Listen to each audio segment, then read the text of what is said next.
A very good morning to you. I am Jaimmy, and this is, of course, Relax Radio. This is the chat trap on Relax Radio, and we are making sure that you are having the best day possible with giving you some really good conversation and making sure that you are up to date with every single thing that's happening. First of all, I want to say a big thank you going out to every single one of you that's tuning in. It's such a pleasure to have you on board. If you're listening to us on any of our lives, actually, know that you can just interact with us. It's super simple. All you got to do is comment down below, and I will see the comment, and we can have a direct conversation with any one of you out there. So make sure that you connect with me, because I would absolutely love to hear your thoughts and your opinions and your ideas.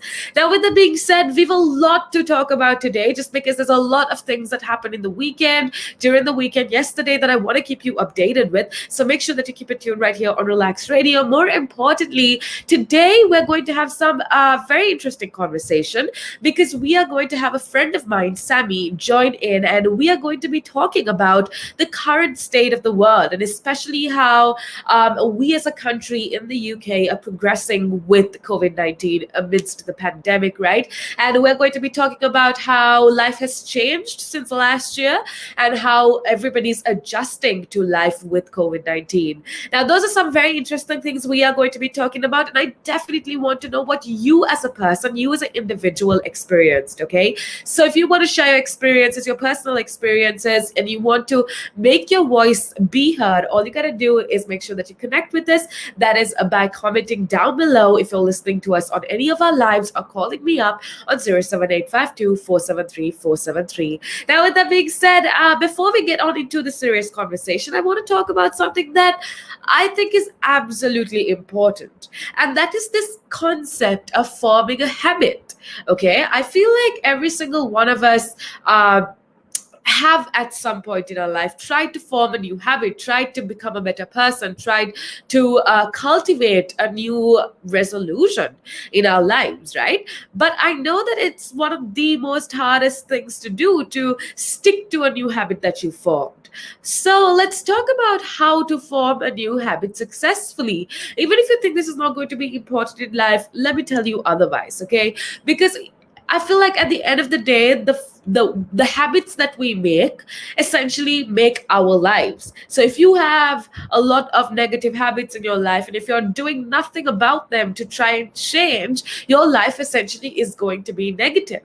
Now, in the beginning of the year, everyone is talking about resolutions, and we often decide to leave the bad habits that degrade the quality of our life. And in addition, we try to form new habits that can lead us into a better life. Now, see, forming a new habit is always a new beginning of self improvement. I myself, I'm on this journey of improving yourself as a person. And one of the main things that you need to do is to form new habits. The more you experiment with life, the better your life is going to be. And that's basically it. Your net worth at the end of the day is usually determined by what remains after your bad habits are subtracted from your good ones. So during the show today, I will be giving you a few tips and tricks of what you can do in order to form a new habit successfully, in order to ensure that you are on a journey of self improvement. Now, with that being said, I also want to remind you that a lot of us fail when it comes to following a new habit. We start eating healthy for a few days, we start exercising, we quit smoking, whatever it is. It's super hard to continue with that habit. But I am going to help you by giving you a few tips and tricks of how you can maintain these habits that you form. But before we go into that conversation, we have something very exciting happening right now, because we have Sammy joining in. Sammy actually just joined in, and we are going to be having a very interesting conversation with regards to the COVID-19 situation. So everybody, give a warm welcome to my friend Sammy, who is going to be sharing with us a lot of very interesting points and ideas. Hi, Sammy. How are you on this beautiful day? Assalamu alaikum. I'm great. Assalamu alaikum. Good morning, good afternoon, good evening, wherever you are in the world. And of course, it's always nice to be on Relax with my wonderful listeners and audience who interact so actively. Today, I'm actually bringing to you scenes from the Lakeside Shopping Center in Essex, which is, as you know, one of the largest in Europe. with a car parking space of about 12,000 about cars. 12,000 cars. But why am I here? I wanted to share with you the changes since 17th of May, which is yesterday. As you know, the lockdown is slowly easing, and we are on step 3 in the United Kingdom at the moment. There are some major changes, and amongst these major changes today is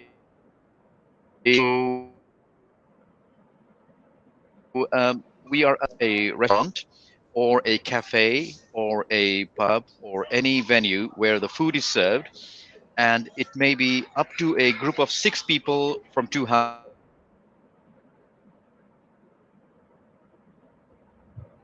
I'll sit down, but I cannot bring 7.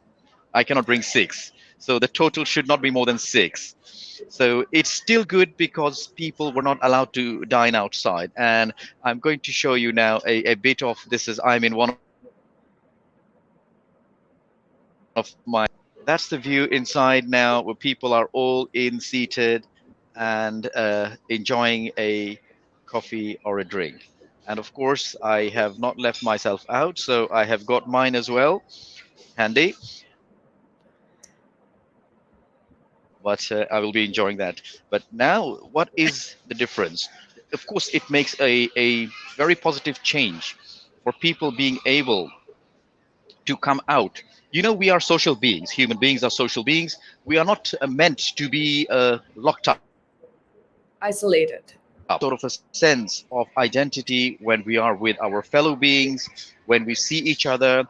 And another very important change that has happened yesterday is that we are officially now allowed to hug each other. So, hugs to everyone who I have not been able to hug so far. And it is, of course, with caution, as the health guidelines say, that you have to remember to keep yourself safe and to keep everyone around you safe. So if you feel that you have any symptoms, or you feel that you may have been with somebody who may have the symptoms, then please do not get too close to somebody else so that you are not going to transmit it to anybody else. As we know that the COVID vaccines have proved to be very successful, there is still a warning that the vaccine does not necessarily prevent you from being a carrier. So even if you have had the 2 doses, you could still be carrying that if you have come into contact somehow with the virus, and you could be transmitting onto other people who are more vulnerable. Of course, that is a risk because there are people with underlying health conditions, people who are not able to take the vaccine because of certain medication that they are taking. That is a risk for them. So that is why we must always remember to protect ourselves and protect others. So the face mask, of course, is a must. This is part of our attire now. This is something that we must continue to keep with us. And maybe I think I will keep it here so everybody can remember that I should have one here. Exactly. I It's a actually very want to important talk part. about. Exactly. I agree with you, Sami, completely. First of all, thank you so much for keeping us updated. And I do want to talk about you mentioned something about responsibility, how it is every single one of us have a responsibility, no matter what restrictions are put or not. Every single one of us has that responsibility to ensure safety, not just for ourselves, but those around. Do you think that is happening in the UK? Do you think people are aware of how responsible they should be? And are they following safety measures, even though there is no government adhered protocols in place? Thank you. That's a very valuable question. I believe that the responsibility issue should always be there. It has always been there, but we have not taken it for granted. And the COVID has taught us some very valuable lessons. It has taught us how important it is to care for others as well as to care for yourself. Because if around you you have infection, you are also going to get infected.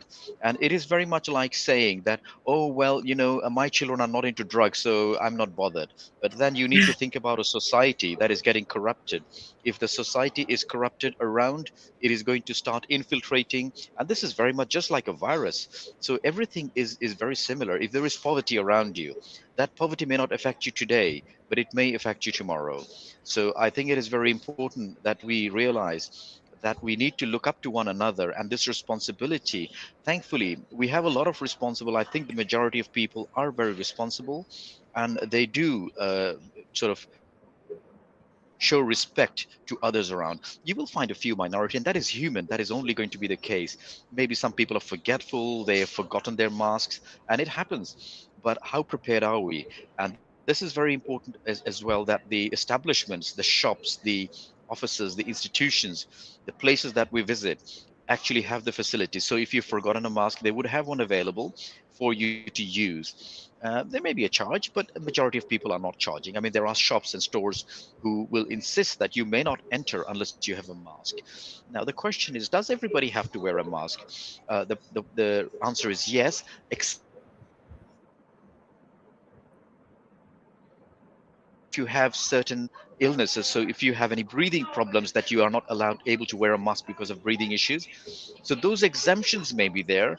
I know it is quite uncomfortable wearing a mask, and if you wear it for long periods of time, it can cause some inconvenience. But at the end of the day, what we are looking at is that inconvenience balanced off against an illness that you bring to yourself or to somebody else. So we need to weigh the advantages and the disadvantages of wearing a mask. So it is certainly very, very useful. I think we have all begun to realize that by wearing a mask, we are also uh, preventing our bad breath going onto other people's faces. So just imagine. That's another So benefit right there. so if you just imagine what has happened in the past, I mean, I'm sure we have all had people next to us and who are sort of speaking very closely to us, but it's just so awful, and you are not able to say something to the person, say, please don't breathe so close to me, and they are probably just continuing their conversation with so much of enthusiasm, and you are actually switched off because you are trying to stop breathing. I have encountered that countless times in my life. But on a more serious note, I was thinking, Sammy, I just wanted to talk about this while we're on the subject. With regards to wearing masks, I'm a person that I have hay fever, allergies for pollen, dust, and I get a common cold really fast. And Yes. one thing that I've noticed is with us using so much sanitizer all the time, making sure that everybody around us is as safe and as a germ free as possible. I haven't had a Yes. cold for the past year or so. So that's definitely a good thing, and that's a positive of wearing masks, I guess. Absolutely. Absolutely. I was told by a friend in the United Arab Emirates, he was an Emirati, and he said that this was in January, and he said that with everybody wearing masks, the cases of flu have dropped dramatically. So where in the winter season people would be, catching the flu virus, and everybody wearing a mask have prevented the flu from catching them. Of course, people have been contracted with COVID, but that is different. So it actually does prove that masks are very efficient. They do work. They do help. I believe this is going to be the way forward for us.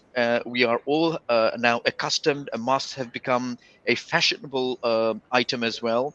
There are lots of fashion masks available. I can see a lot of ladies wearing different styles of masks and different fashions of masks with different prints on them. And if you happen to open Facebook, you will find invariably lots of suppliers who are offering you so many different types of masks. One of them I find very nice is an invisible mask, which I sometimes feel maybe Oh, I would want to have. So the but invisible mask, I've heard people, so people that I do hang around with, I've heard about this invisible mask, and a lot of people, teenagers, are saying, "Oh no, let us be, let us, chill in peace," and they don't want to be recognized sometimes. And the mask truly helps with like social anxiety or whatever. So a yes, lot of people are saying, a lot of teenagers actually, they're like, "Oh no, let us wear our masks and cover our faces in peace," which is yes, like another side to it, I guess. Also, with regards to that, I did want to talk about Hug Day. You mentioned that yesterday, because the government said gave us the green light to go ahead and hug people. I want to talk about that for a second. How, for me personally, I'm a very social person, and love basically. With family, with friends, and I think COVID-19 definitely had an impact on my mental health in terms of not being able to visit people, not being able to visit my family, my friends. Hang around with my friends in the night, grab a drink or whatever. And how do you think it has impacted you and the society in general? The fact that we had to be isolated, like you said, we're social beings. And how was that transition? How do you think it would affect us in the long term? It definitely has serious effects, and as we notice from lots of the organizations that highlight the risks of being isolated, or working in isolation, working from home, and having prolonged distancing from the society, can cause a lot of sort of illnesses, and depression can be amongst one of them, anxiety can be amongst one of them. So it does actually make a change by having this ability to hug people. And that, I think, is, as you know, as I said, that humans are social beings. By being able to we actually enhance the form of respect and affection that we have for another person. Of course, a handshake is close, but a hug is far more, especially when you have a friend or somebody close that you are talking to and you haven't met for a long time, and you hug them. You feel so much different, you feel so much more. And I believe it has a lot to do with certain sort of hormones that are triggered into the body, the happiness hormones, oxytocin, etc. Because when you are closeness, and I think it also does away with any malintention. So if you have any bad intentions for a person and the person hugs you, you feel that do you really need to have the bad intention anymore? Do you really need to have that hatred anymore? And a hug is really an manifestation of affection, of love, of peace for one another. And I think that is very important, that we maintain this ability to be able to hug one another. Of course, with safety, and of course, knowing whom you're hugging. So if you're hugging, say, for example, a family member has been in isolation, has not been in contact with anybody else, that is fine. If you know that you're hugging somebody who is living alone and not being in contact with anybody else, that is fine. But of course, be very careful, and the main the disease first. Exactly. I completely agree with you, Sammy. I couldn't have said it better myself. That was so well put. With that being said, if you're just tuning in, we have some people that are listening in. I want to say welcome to the show. This is, of course, a chat wrap. We've had a wide variety of conversation. We started out by telling you the changes that happen in UK. Sammy so graciously kept you informed with regards to what is happening in the UK, with regards to the government easing down lockdown, and he gave us a very comprehensive analysis of what exactly is happening. Now, I want to also talk about something that I find kind of interesting with regards to the UK. I have to say the UK is doing so much better than a lot of countries, especially in Asia.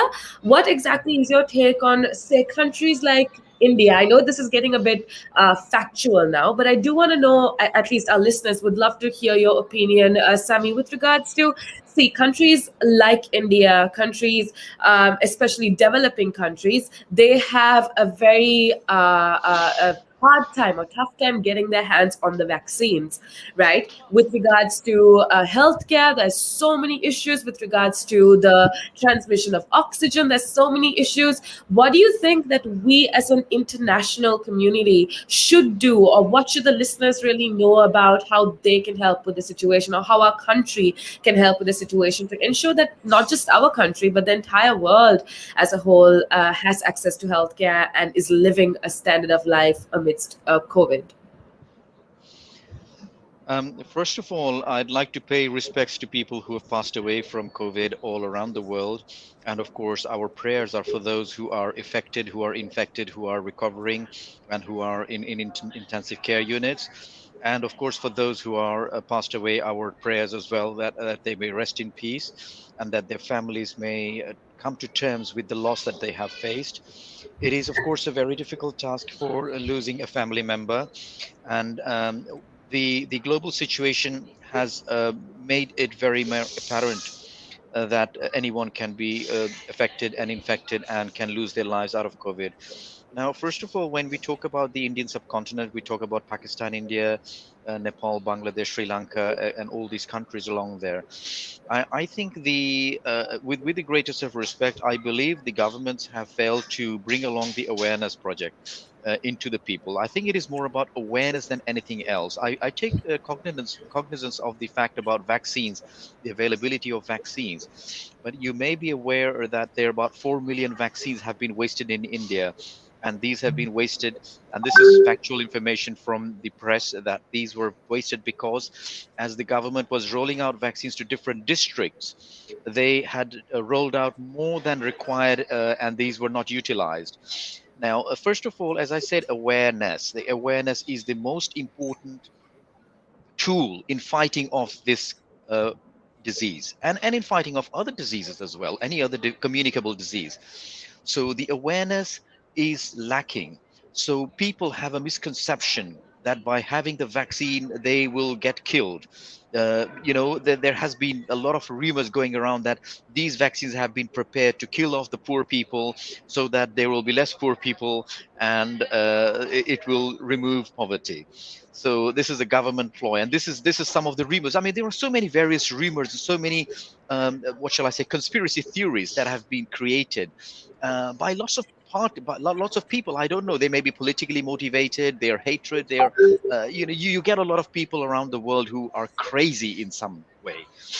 Now, I have come across a video was a very short video from Bangladesh, and this is a young chap, is possibly in his late 20s or early 30s, and he's saying in Bengali, he's saying very clearly that nobody from my generation has died, nobody from my grandmother's generation has died. So nobody wears a mask. So why should I wear a mask? Should I die and wear a mask? Is that sort of ignorance, that level of ignorance, which prevents people from wearing the mask, and that is very harmful and very damaging. And this is one of the things that we notice in that subcontinent, where I remember just a few days before, the whole world has observed Eid. I would not say 100% celebrated, but I would say has observed Eid. Now, look at the scene in countries like Bangladesh and other countries around India, where people have behaved as if there has never been any COVID on this globe. If you see the number of people going to public transports, going back home to their rural areas, doing Eid shopping, I mean, let's be real. How important is the Eid shopping at a time when people are lying dead on the streets? Is that so important to do an Eid shopping? I mean, Eid is not about just wearing new clothes. Eid is not about showing off your latest, your designer outfits. It's not about having the best henna on your hands, but it is about caring for other people. And this is where we lack that responsibility in certain parts of the world.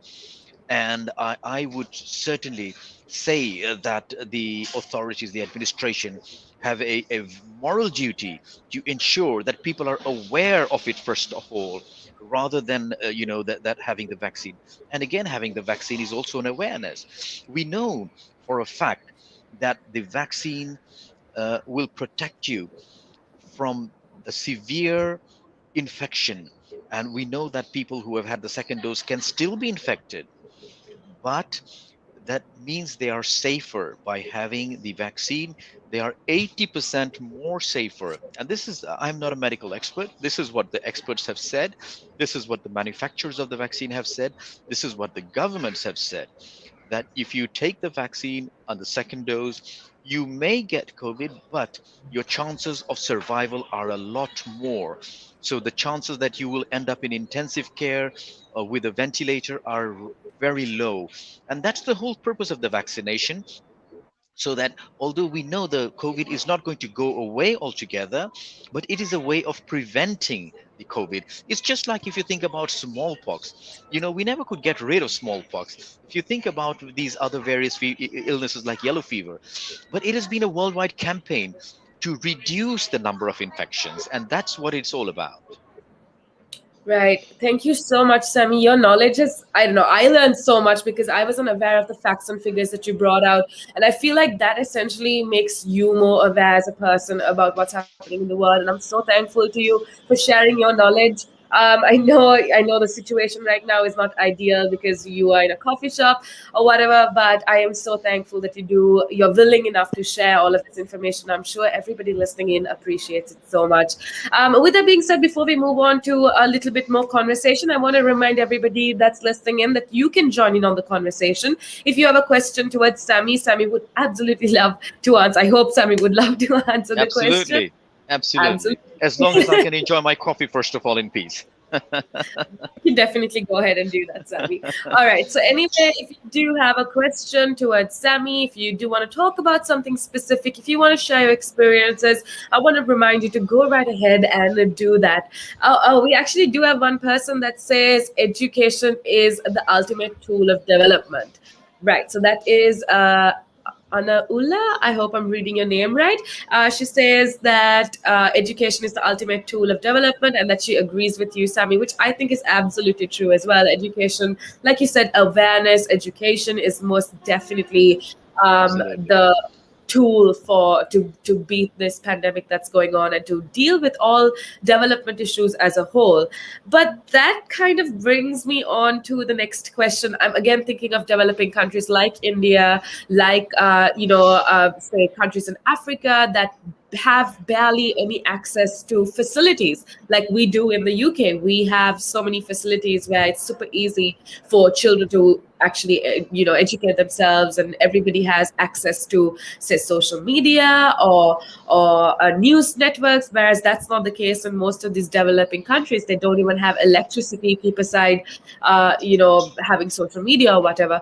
In that case, what exactly can we do? In my opinion, I think government should have other means of educating or creating awareness. But Sammy, what do you think? Do you have anything to add to what these states could do in that context per se? I I salute and I take my hats off to the non-government organizations that operate in developing countries. They have a great role to play. Their contribution is undervalued to an extent. I think that they work very tirelessly and they put in so much effort because they love volunteering, because they love what they do.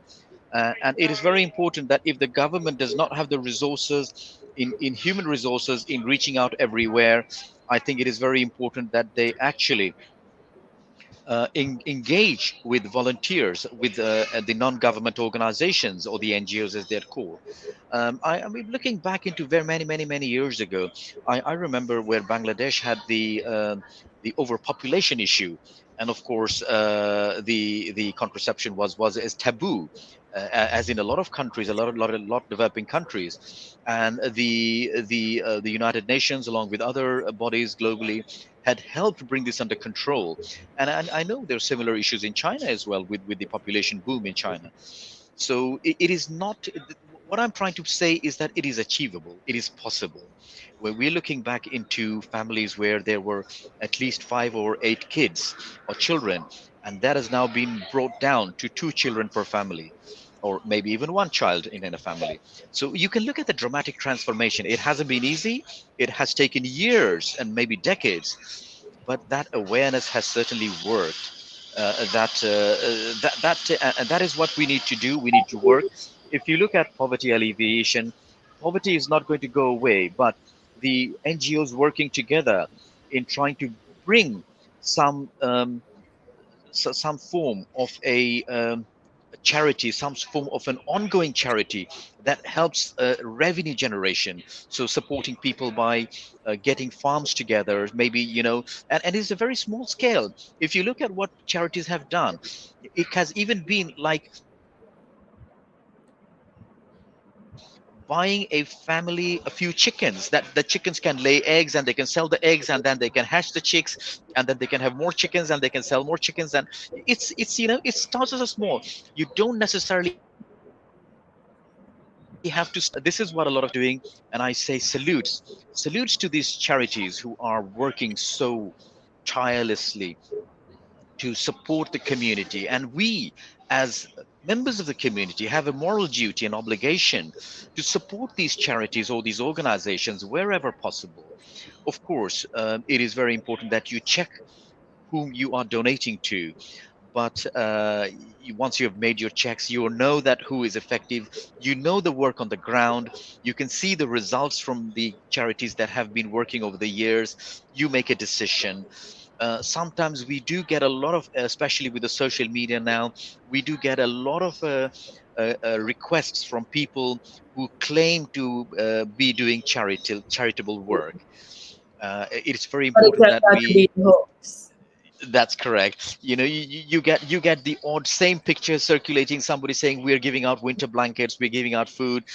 But I think our responsibility is to check and verify that they are actually engaging in that. I'm not, I'm not trying to create mistrust here, but I'm saying that it can become an easy avenue for people to sort of gather money and to use it for themselves.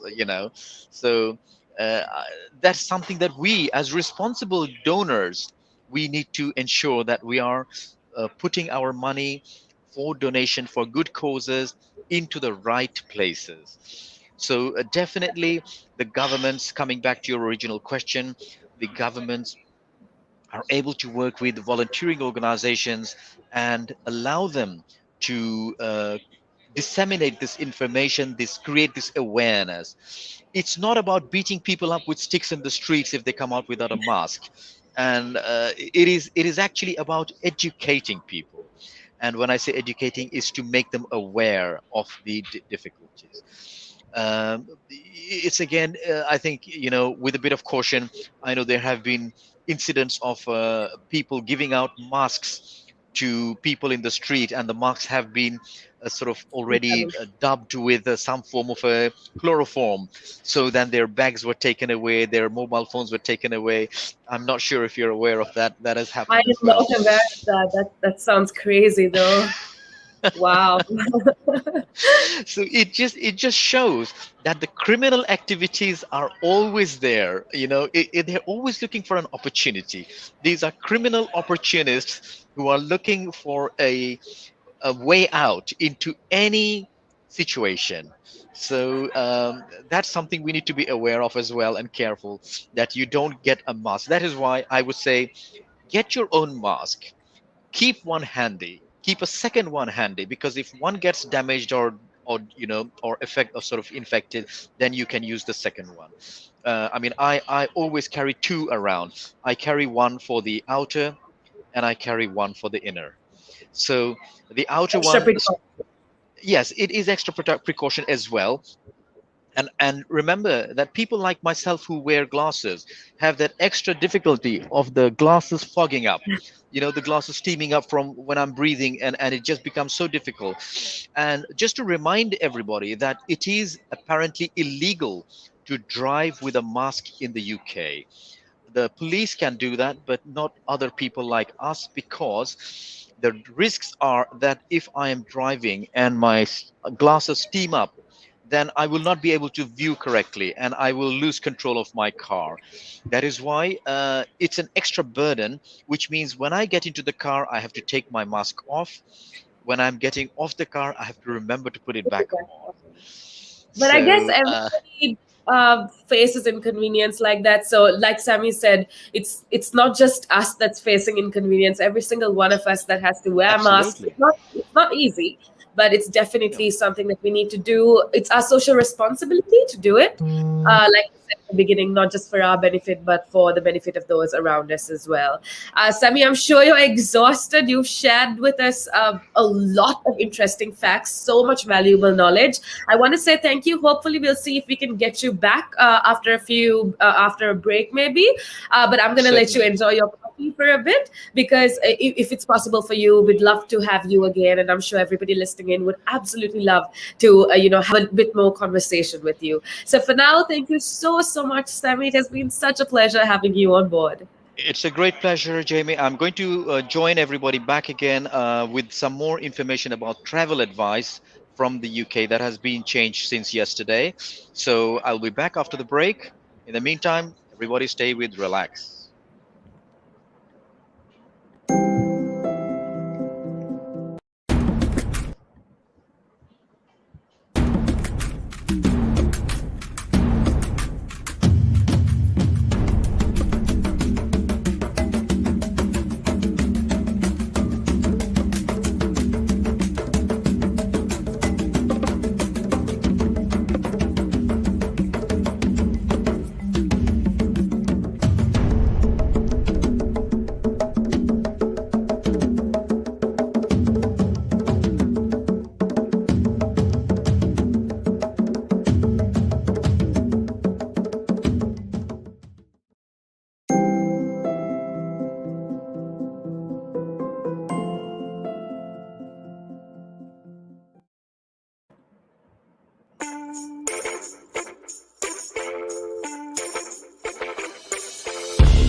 Okay, 50.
All right, we are back on the show. Semi will be joining us in just a second, actually.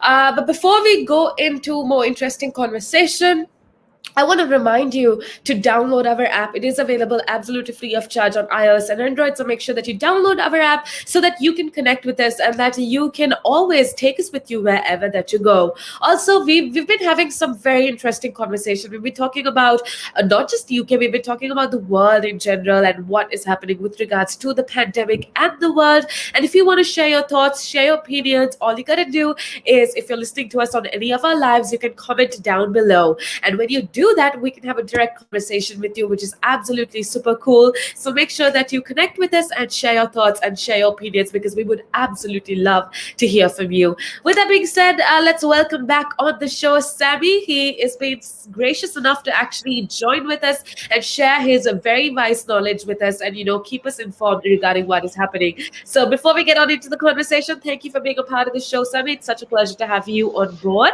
It's a With great that being pleasure to be back.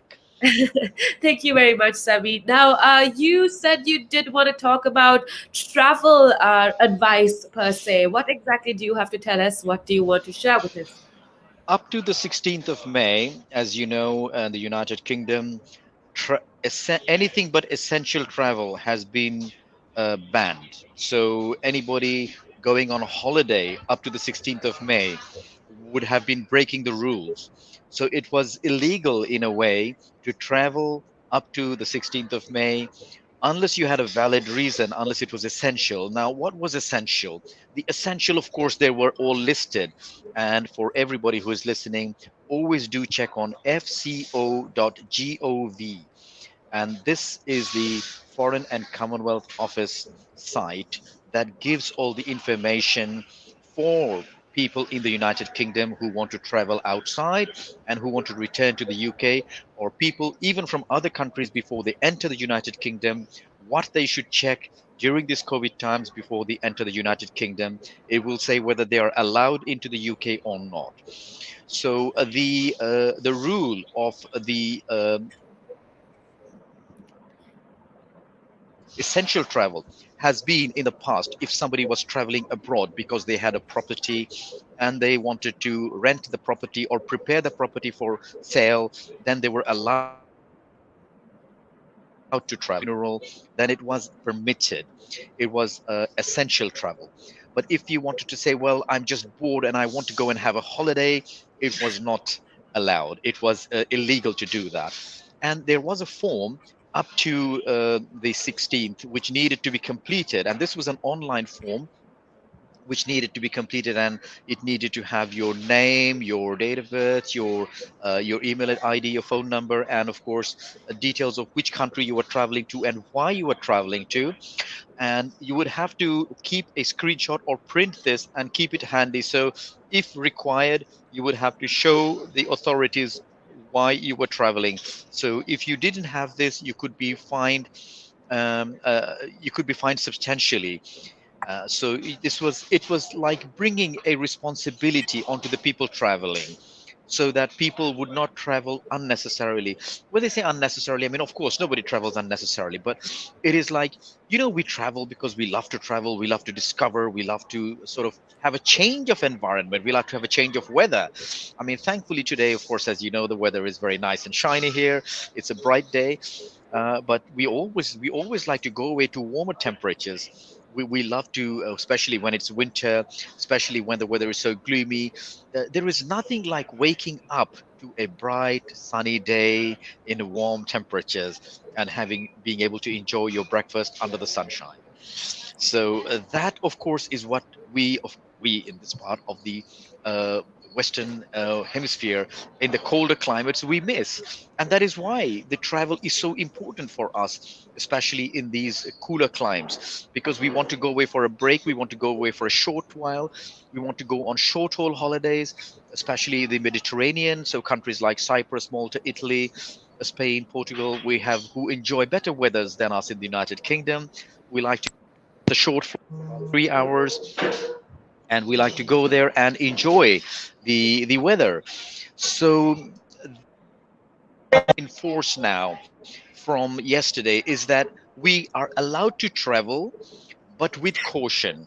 And there have been three zones. So you have lists, in other words, three lists, if you like. It's like a Okay. traffic light system. You know, when you're driving a car, you have a red light, you have an amber light, and you have a green light. Okay, let's start off first with the green lights. The green lights, the green countries, the green list countries are those countries where we can travel from the United Kingdom, and when we return, we do not have to isolate.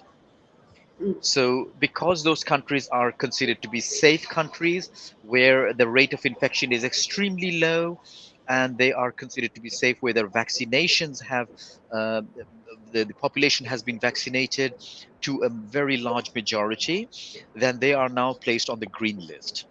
And then, of course, you have the amber list, which is where countries are still risky.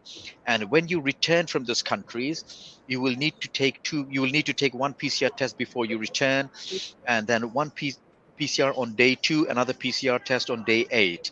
So you have 3 PCR tests when you return to the UK. And of course, you can isolate at home for 10 days. So it's at home.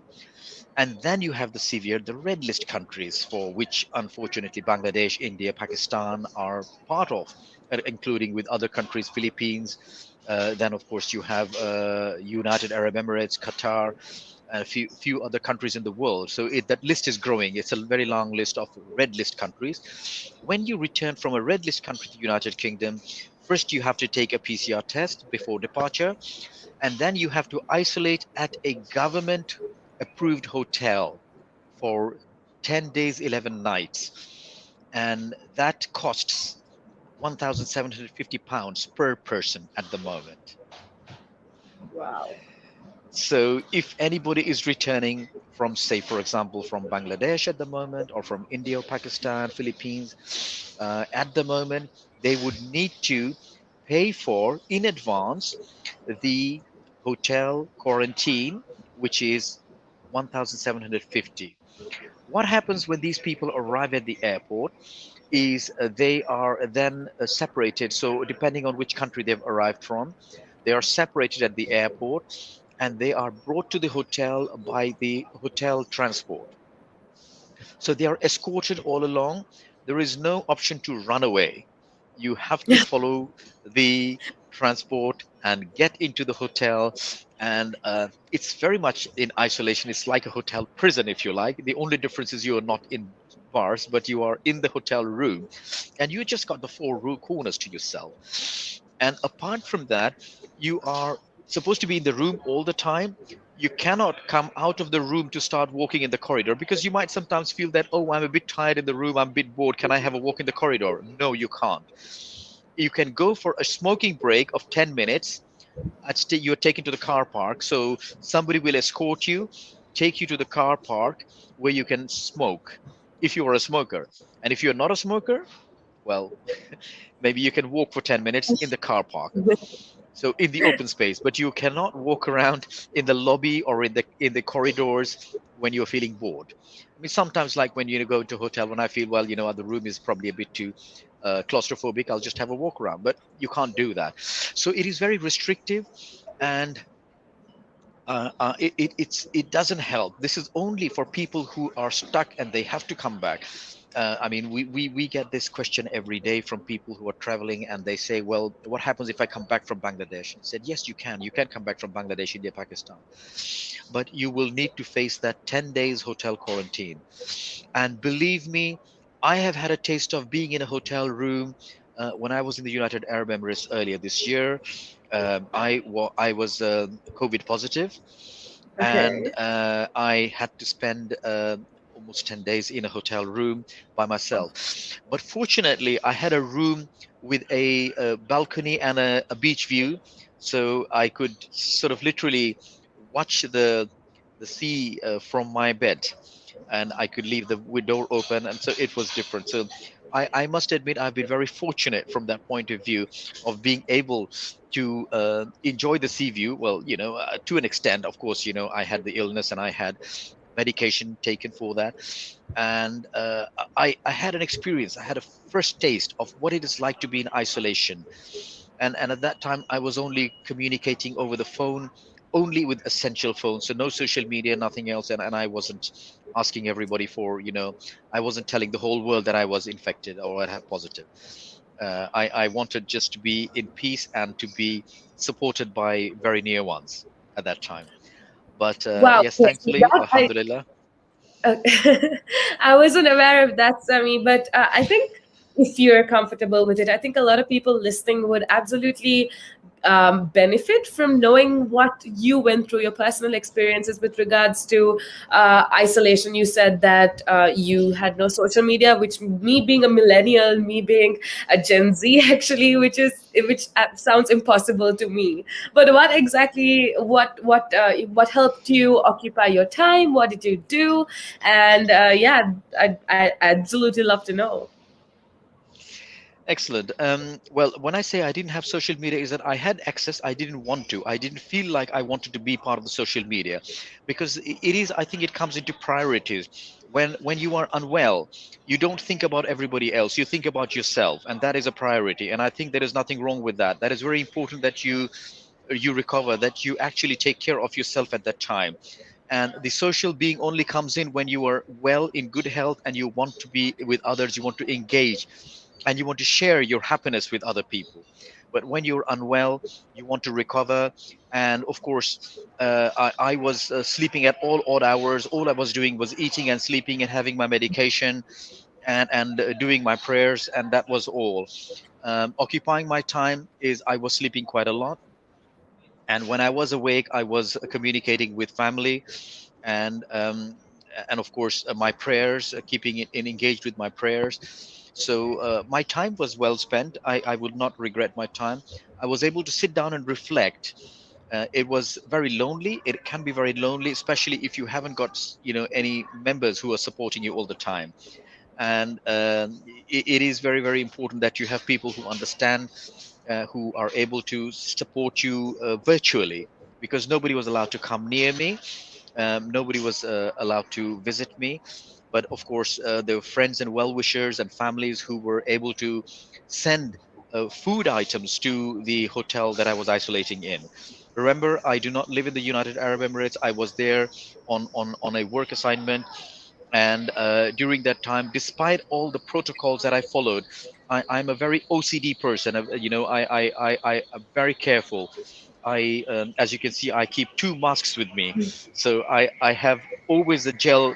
I had my sanitizer gels, and I had my wipes with me, my sanitizing wipes with me. I was very, very careful. But as I have always said in the past in my shows as well, that look, do what is possible to prevent getting infected. But if Allah wills, it will happen. And of course, if Allah wills, you will get cured of it.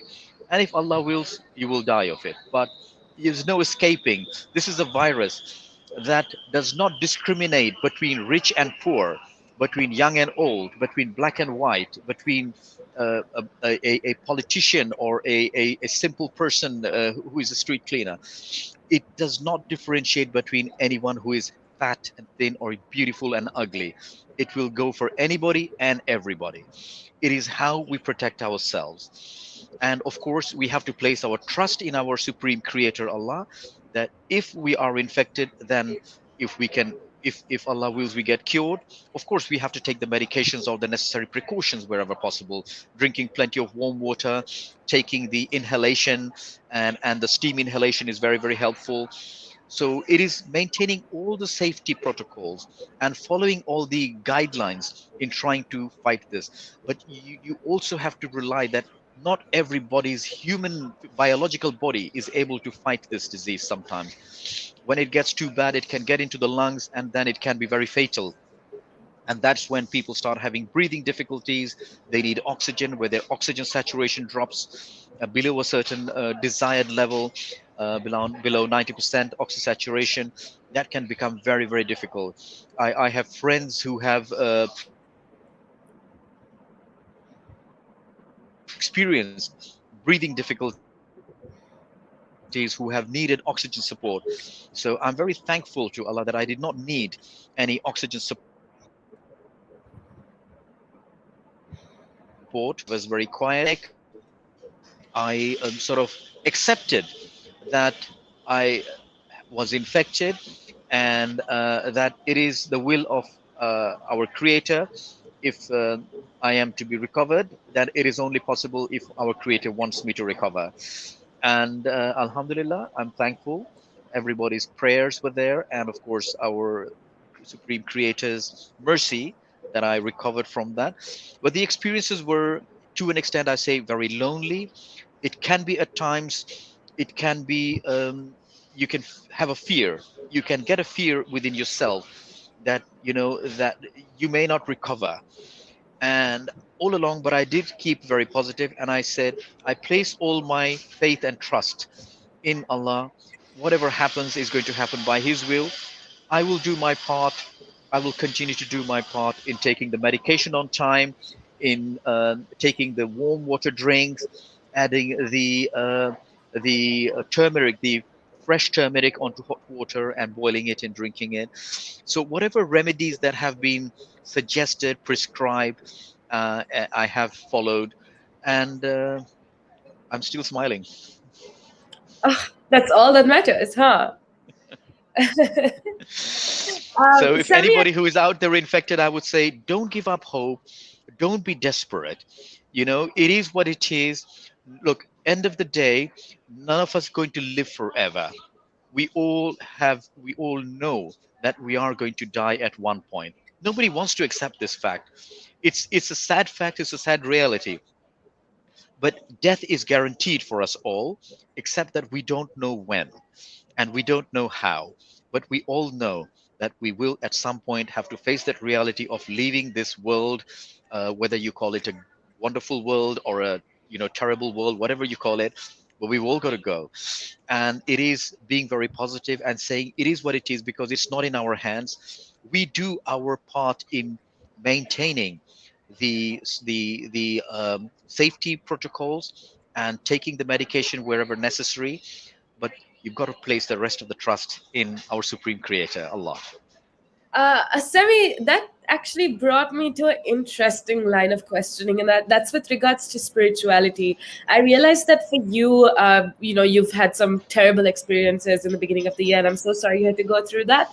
But one thing that stood out for me the most was the fact that you placed so much importance in your religion, in spirituality as a whole, and I think that actually is very important when it comes to dealing with things like this, things that are out of our control. And I feel like at the end of the day, I think we need to talk about how important, and I'm not talking about religion per se. I do understand that every single person has different sort of beliefs, but I think what's important is to figure out what you believe and use the power of whatever you believe, whatever spiritual being or religious being that you believe in, because that essentially gives us that one thing that you brought out, which is called hope, which I feel like a lot of us lack, especially when we go through tough situations. So yeah, I do want to talk about spirituality and dealing with tough situations per se, because clearly you are living proof to the fact that your beliefs have helped you get through tough times. Absolutely, Jamie. And I say it is faith. I would say faith because, first of all, it doesn't matter which religion you follow, but it is having the faith in a supreme creator, that we are all controlled by a supreme creator. Yes, we have free will. As human beings, we are able to make a choice. We're able to make a choice of what to do. But there are certain things that we cannot control at all. And that is sometimes where it is accepting the fact that we want something. For example, you apply for a job, and you don't get that job. You can say, well, I really wanted that job because that job would have done so and so for me. I would have earned so much money. I would have that position, and I would have a chance to go up in career. But you didn't get it. And why didn't you get it? Okay, you could say that there are the practical deficiencies because maybe your application wasn't good enough. Maybe you didn't have the qualifications that was required for the job. But end of the day, whatever reason, you didn't get that job because it was the creator's wish that you get something better. I If you believe absolutely in agree. that, you will find it a lot more easier to bear with the situation. I know we all get very impatient because we want something or we want somebody, and we feel that that is important in our lives to bring us happiness. But I am a person that believes that happiness does not come from outside, but it comes from within. Happiness comes from yourself, being able to accept what you have, what you are. And if you are happy with what you have, you are the happiest person on this world. I always take so much interest when I visit rural countries, when I visit countries that are, developing countries, where you have children who are not so privileged, who are maybe half clothed, maybe they haven't got the part of the body covered, but maybe they haven't eaten 2 meals in the day, but they are happy, they are content. And that sometimes makes me reflect and think, well, what is it that we are lacking? In a society that has everything, why are our children sometimes, or our younger generations, when they want the latest devices, when they have the latest games, when they have the latest consoles, and they're still unhappy? But you look at those children, they have nothing, they have no digital equipment, and they are happy with whatever they have in the crudest form. And I am so ashamed at times to think that why are we so ungrateful? We take things for granted. We forget sometimes. There is a saying that says, man gets and forgets, Allah gives and forgives. If you think about it clearly, we are very ungrateful creatures. And this is the difference between the happiness that we feel that we want, or the happiness that comes naturally. And happiness is something that you get within yourself if you're happy with what you are, who you are, and you are happy with whatever you have, because it is no point trying to fight over something that you haven't got. As we say, a bird in the hand is worth two in the bush. So if you've got the bird, be happy with that bird. Don't try to get two in the bush, because they're not in your reach. And it is accepting, it is being able to acknowledge and cherish what we have that makes us happy. And that's what I purely firmly believe in. And that's why, coming back again to the matter of faith, I say that it is accepting. Acceptance is a very important part, because within your body as well, if you are unsettled, if you are unhappy, you would notice that you fall ill more often. You will notice that you have lots of, your temperament will not be settled. You would be unhappy, you would be rude, you would be angry at other people. You would find causes for getting upset at the slightest issues. You would be a sort of an irritated person. But if you are happy, accepting, well, life, I would say, is short if you can think about it. I mean, only the other day, and I was just so much reminded by a very dear friend. His son passed away from a brain stroke during the last month, during Ramadan. He was only 28 years old. He had recently qualified. He was going to go into law practice. It was a astonishing young man, great built body, and very, fit. But yes, may Allah be pleased with him. And he passed away. So that's a reminder that we are not all here forever. Cherish whatever you have. Cherish the moments that you have. These moments will never return. Um, make the most of what you have, and that is my message to everybody. If you say, yes, I have nothing to be unhappy about. I mean, I've had a very good life, I must say. And Alhamdulillah. Sammy, just, I don't know, we've had such great conversation. Just one thing that you said really stuck with me, and that's this idea of happiness comes from within. We went from spirituality to how to be happy, and I think that's a thing that a lot of people listening would absolutely appreciate. I feel like you have experienced so much in life for you to, have such a wise understanding, I guess, of life in itself. And I do want to explore. I hope you're not too exhausted. I know you've been sharing a lot of knowledge with us, but I want to, get as much information from you as possible. And I want to talk about this concept about how happiness comes from within. Now, I'll give you a little break, and I want to talk about my personal experience, Sammy, with regards to this whole concept. I think what happens, especially with my generation, with younger people, you said, a lot of kids, teenagers were so obsessed with getting the best thing, and that basically that physical thing decides our happiness. Now, that I do think is absolutely true. We've been brought up in a way, and we've been conditioned to believe that our happiness essentially depends on other people. As in, like, if I have something that's better than the next person, that's when I'll be happy. Whereas, I don't know, when you talking about how you have how you are, how content you are with your life, has made me think that that is absolutely not true. Like, happiness does not depend, my happiness doesn't depend on anybody else. My happiness doesn't depend on what I own, what physical materialistic things I own. It's something that I need to work from within. And I think one tool to help that is definitely spirituality, like you brought up. And I just want to say thank you, Sami, because it has helped me understand that uh, content or happiness essentially does not depend on anybody else, and it totally depends on me and my perspective on life. Absolutely. That's very important. And I say that, it is, we are sadly, as we have been moving on very fast. And I think the digitalization has been good, but also have had effects. And as a result, as the advancement of the global advancement of everything around us, technology, we have become perhaps very selfish as human beings. If you look at the interaction, I think this COVID has to an extent taught us a lot of things. If you look at parents who were not able to spend time with the children, have been locked indoors to spend in isolation with a mad rat race every morning.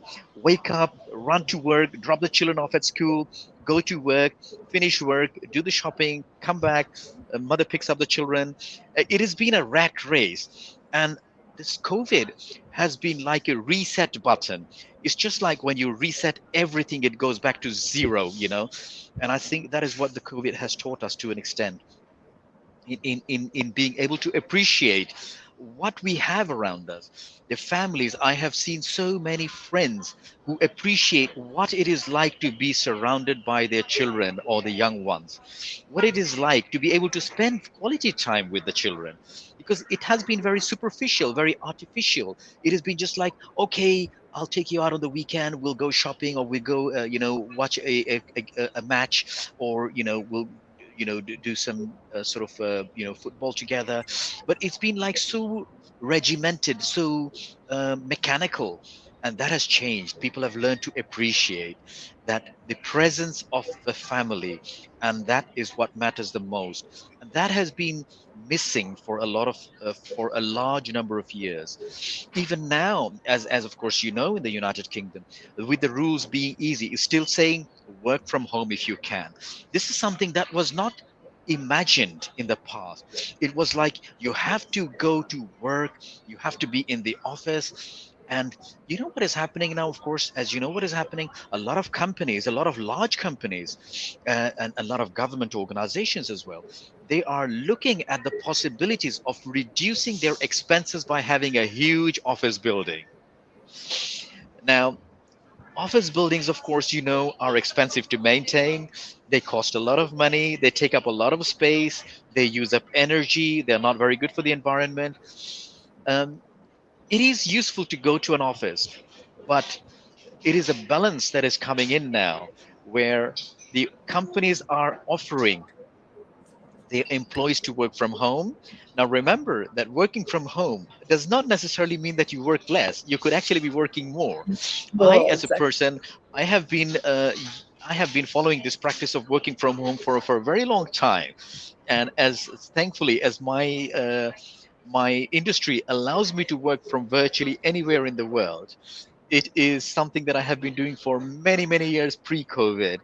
And I have my colleagues have at some point usually criticized by saying, "Oh, Sammy doesn't come to work; he spends his time at home."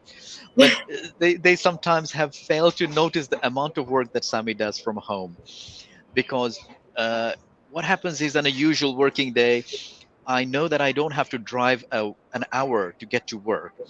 So I wake up, have my, of course, have my breakfast, or I could be having my breakfast alongside my work and checking on my emails and carrying on the work.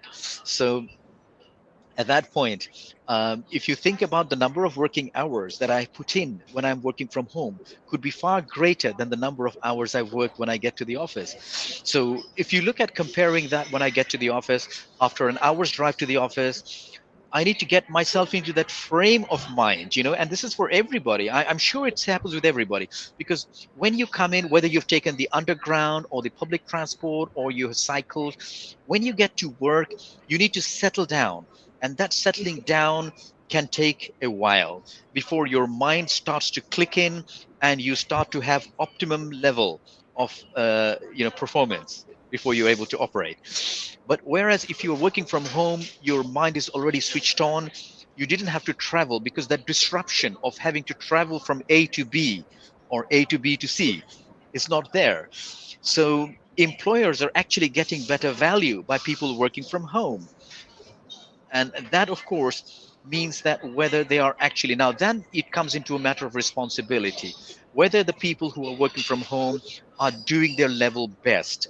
It is about again, I say, responsibility. It is about how conscientious the workers are in terms of the productivity. But of course, there are so many ways of measuring this performance that can be measured nowadays with technology. There are so many ways of, it's not about keeping eyes on people. I do not believe in a management that actually keeps people under pressure.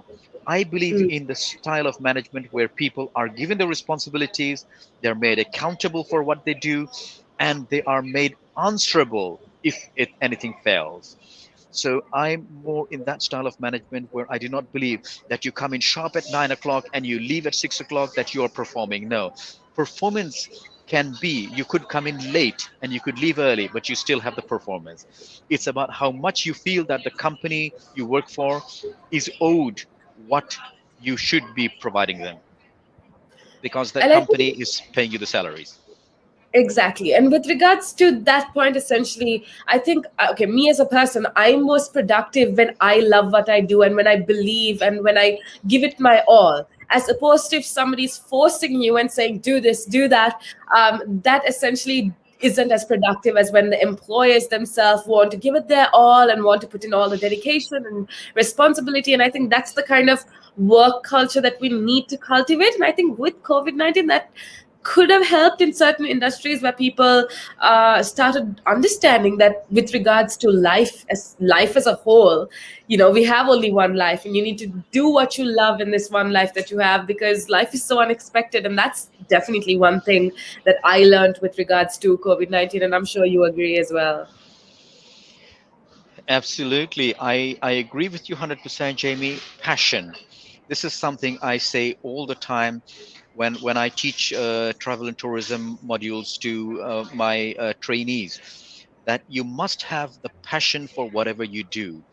It's about looking at the finite details.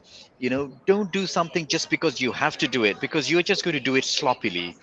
If you have the passion, do it in a way that it's sort of exclusive. Do it in a way that it is done in the best possible manner, that you leave an example. And that is why I would say, don't just choose something just because for the money, because you could make a lot of money doing a lot of things, but you have to love what you do. Unless you love what you do, you are never going to be happy doing what you're doing. Because what's the point of the money, right? Which you said, there are a lot of jobs out there that pay a lot, but what's the point of the money if you can't really use it to be happy? So that exactly is like a very contradicting thing to do a job that pays a lot but not happy. You're not happy on a day-to-day basis. Just one more thing that I want to touch. I know you're really exhausted, Savi, but I really do want to get your opinion on the fact that we've been talking about happiness. We've been talking about a lot of different things, and one thing that I realized that a lot of people do is with me also. I'm no exception. I'm the sort of person, and I know a lot of my colleagues think the same way. We say, oh no, work hard, work extra hours, do two jobs because you can always enjoy when you retire, right? And we always postpone our enjoyment or postpone happiness for after you retire. And I think that's really problematic just because that has affected. I learned that recently, and I learned it the hard way for sure, that you need to enjoy day-to-day life and not just like postpone your happiness. I think with COVID-19 is when I started to realize that. But why do you think it's so important that especially the younger generation understand that they need to live life in moments and not just like postpone your happiness to after you retire? Absolutely. First of all, the concept of work extra hard, make a lot of money, and then retire and enjoy. What if I don't live that long? What if I die and leave all the money behind? Who's going to enjoy that? So I'm not advocating sort of wasting money, but I'm saying live life, and I said cherish what you have. You know, don't keep on building a mountain of money thinking that one day you're going to sit back and enjoy that, because the time may not come, or you may not have the health to be able to enjoy it, because you might have an illness that will prevent you from enjoying the happiness that you were dreaming of. So it is important that we take it as a little bit at a time. Of course, you need money to pay the bills. There's no doubt about that. Yes, people say money doesn't buy happiness. It doesn't buy happiness, that's for sure. But you do need money to pay the bills. I mean, I had to pay for my coffee. It wasn't free. I had to pay for my coffee this morning. So, and you do have to pay for it. I do have to pay for the internet to be on live at the moment. But it is how much do you need, and how much should you sacrifice? I sometimes think, of all these long hours, working long hours. Sometimes I just put in perspective. Parents, both working full time, child in care. I'm not criticizing, please. I'm just sharing. I'm not Yeah. criticizing any of this. And I have great respect for the people who are doing what they're doing. But I'm just trying to figure out myself. I'm asking myself, both parents working, child in child care, missing out on the love of the parents. They're making all that money for whom? For the child. But the child is deprived of their love. The child is deprived of the presence of the father and the mother. The child is in care, or in the nursery, or in school, and that contact, that bonding is missing. The very bonding of being able to hold the child and you know feel the child for a father, from a mother. And it is financial. Yes, you want to leave a future for the children, but is it always about money? No.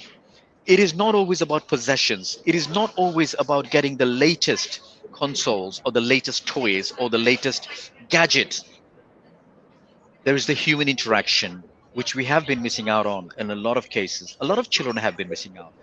And to an extent, I think this reset button has helped parents realize, recognize, understand the value of the bond that is necessary between parents and children, between families, between couples, between people in a community, in a society.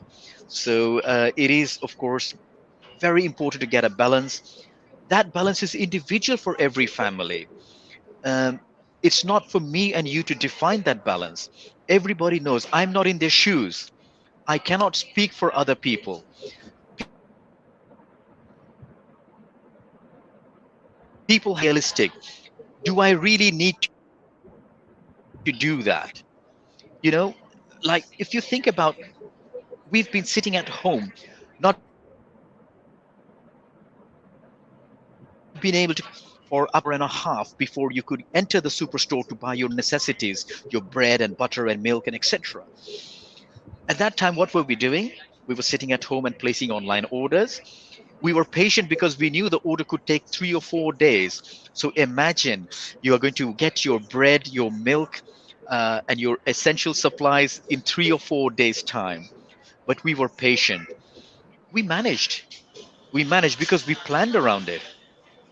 So why does it then become so essential that we have to go out and we have to do the shopping? Uh, I think we have learned so much through this pandemic. Supermarkets, superstores have used to have on less than 20% online shopping, online customers. And now that has gone up to over 80% online shopping, over 80%. So you can see the differences, you can see the shift that has taken place. So it is, again, asking ourselves our priorities, what we do, whether we really need to do that, how essential is it? One thing for sure with the pandemic is the nature, the environment has become a lot cleaner. If you notice, the birds have been around in areas where they wouldn't be coming to. The squirrels or nature, I think you can see the whole environment has become so much cleaner, with less pollution, with fewer cars on the road, with fewer transport on the road.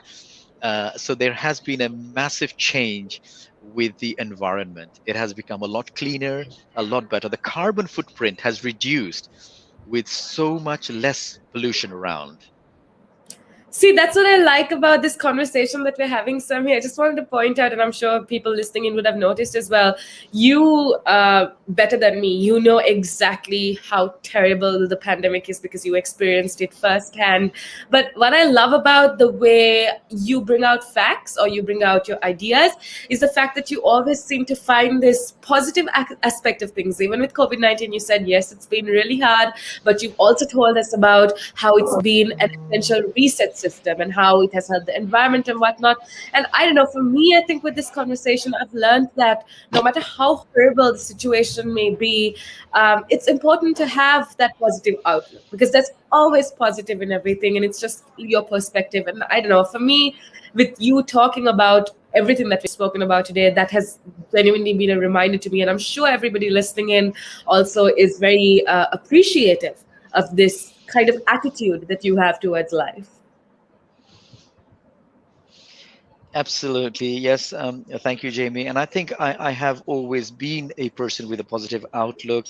I have faced a lot of ups and downs in life. And I think life is about ups and downs. It's how you face it. There is no straight answer to the problems that we have in life, but it's all about how we face it. And that is what makes the difference. That is what makes it bearable for us. No is easy. Let us not underestimate people who are in their difficult situations. Only they know what they are facing. But I think it is always very helpful to remember that no matter how gloomy the weather is, the sun will shine. So you could have rain for 3 days in a row with no sunshine, but on the fourth day or the fifth day, the sun is going to shine. So remember that nothing lasts forever. Even the bad times, they don't last forever. So I would say be positive, be hopeful, and be patient, because once we are out of the difficulties, things will change.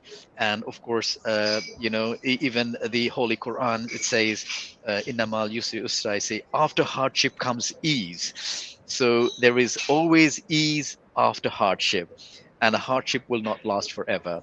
Yes, these are times of trial.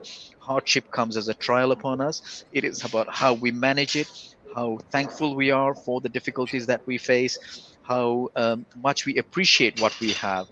And sometimes all these difficult situations put us on a track to a better life, into a recovery, and to appreciate life better than we have done in the past. Wow, very insightful words, Sammy. Thank you so much. I know you've been with us for quite some time. So if you're listening in, Sammy wasn't supposed to be with us for so long, but he has so graciously and willingly shared some very, very interesting thoughts and ideas that has definitely helped me, and I'm sure it has helped everybody that's listening in. I'm sure you're exhausted as well, Sammy. Am I right? Not at all. I've quite enjoyed this conversation, and I hope that our audience, our Relax Radio fans, have enjoyed this conversation as much as I've enjoyed participating in this discussion. And I sure hope that they will bring out their questions.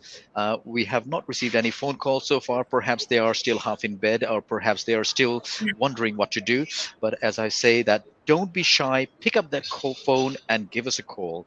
Share your views, share your thoughts, because we at Relax Radio are here to help you relax. And that's our motive, has that always been our motive. We are a community radio. We want you to enjoy our shows and also to encourage us by telling us that you have enjoyed the show. Or I understand that there are people out there with different opinions. If you have a different opinion, I always say, Absolutely. go ahead and share your different opinions as well. Sammy would love it, I would love it, because that just gives us a wider perspective of how people think. And it's always okay to have a different opinion, as long as you don't infringe somebody else's, or you don't force it upon somebody else. It's always Absolutely. okay to have a different opinion. But with that being said, I think it's about that time. Sami, are you going to come back? What is happening? Do you want to stay with us longer, or do you want to join us on another day? I would love to join you for another day, Jamie. And of course, as I always say, that I hope this has changed your outlook on life. I would say to our viewers and listeners, then of course, I hope that this has brought in some more positivity into your lives and at least help you smile for today. And we hope that you will keep smiling for tomorrow as well. And make sure that your smile brings a smile to another person as well. So continue that smile and continue passing on goodness to others around you. Be a source of inspiration to others. Be like a candle that lights the way for others. And that's very important. That's the message I would say to everybody. And of course, stay safe. Remember to use your face covering always, not only for yourself, but for others. So when you show respect and love for others, you will get love and respect back yourself. That is what I would like to say for today. Everybody have a very blessed day and a blessed week. Keep safe, keep smiling, relax. Thank you so much, Sami, for being with us. You've shared the most insightful thoughts and ideas, and we are super appreciative for that. Thank you, Jamie. You have a wonderful day. You too. That was Sammy with us. I genuinely thought that he shared so much interesting facts with us. He not just gave us an informative conversation, but he also gave us a brighter perspective on life, I would say, and that absolutely is important at every stage of our life. Now, with that being said, we're going to take a little break for a second, but before that, I want to remind you to be a part of the show. Go ahead, call me up on 07852 We have a couple of people who have been tuning in and said that the show was lovely. We have had a lot of likes and comments on our Instagram and Facebook. So thank you very much for that. And I want you to say, continue to join in on conversation, continue to add your thoughts and your perspectives as well. With that being said, make sure that you stick around, because we have a lot more things to talk about. I'll be with you for about an hour or so more. So make sure that you keep it tuned right here on Relax Radio.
some videos, the advertisement.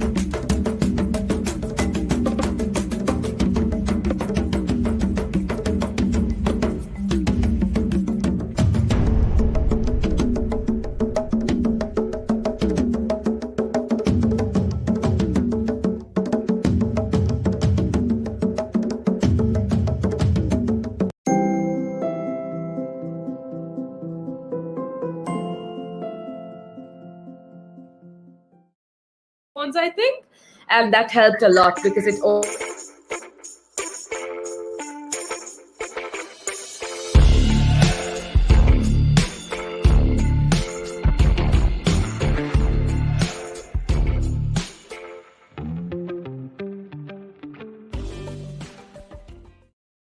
people cannot concentrate.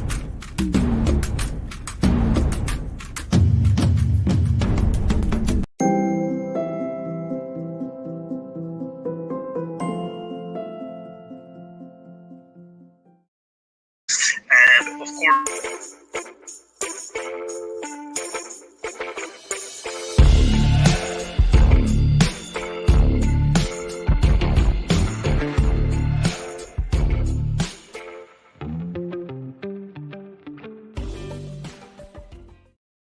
in quieter surroundings. right.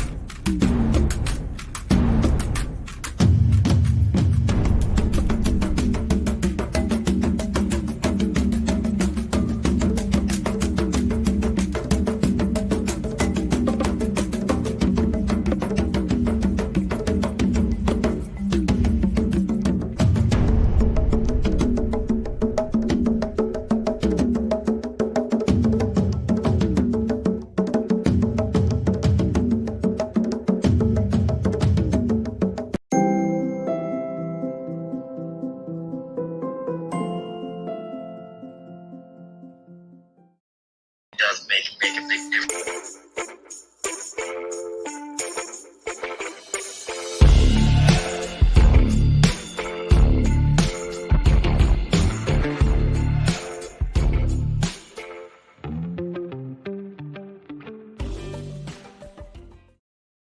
If you want me to play it tomorrow, I'll play it tomorrow for sure.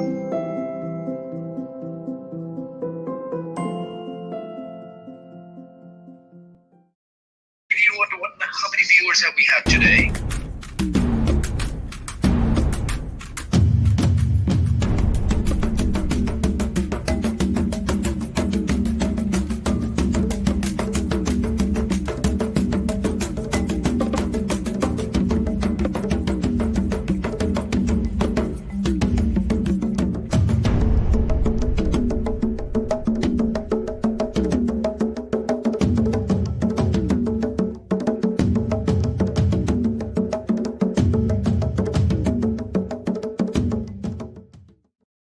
I just don't Yeah, have. that's true.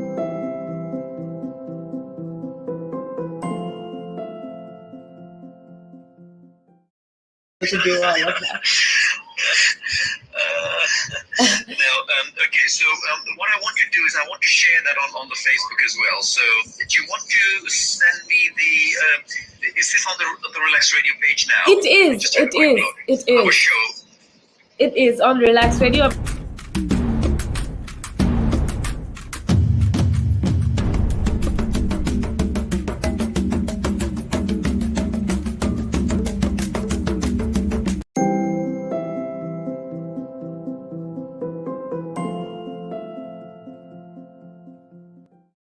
Share that, I don't know. Otherwise, I can share that, I think.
that on an ongoing.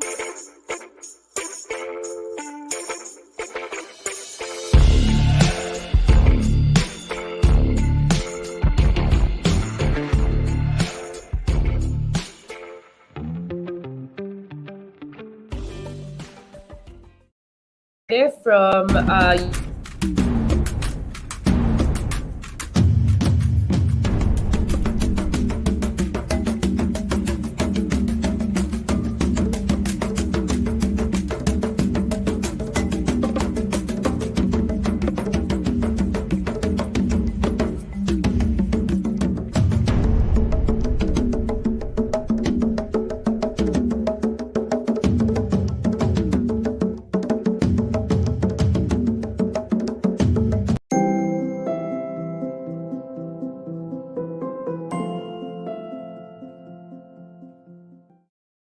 Stay for half an hour to maximum 1 hour.